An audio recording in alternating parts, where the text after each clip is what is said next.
你知唔知廣州有座古建築，不但見證過千幾年前學子苦讀嘅場景，仲留有革命先輩嘅足跡？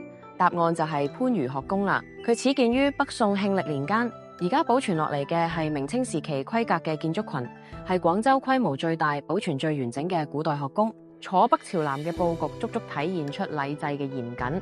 錦星門莊重威嚴，泮池嘅碧水影住古建築嘅影子。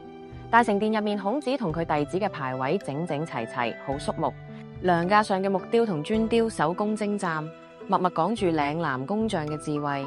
歷史上呢度唔單止係祭祀孔子嘅地方，仲係培育學子嘅聖地。好多文人墨客都響度讀書求學，推動嶺南文化同儒家思想融合。到咗近代，佢仲成為農民運動講習所嘅舊址，多咗一份紅色底蘊。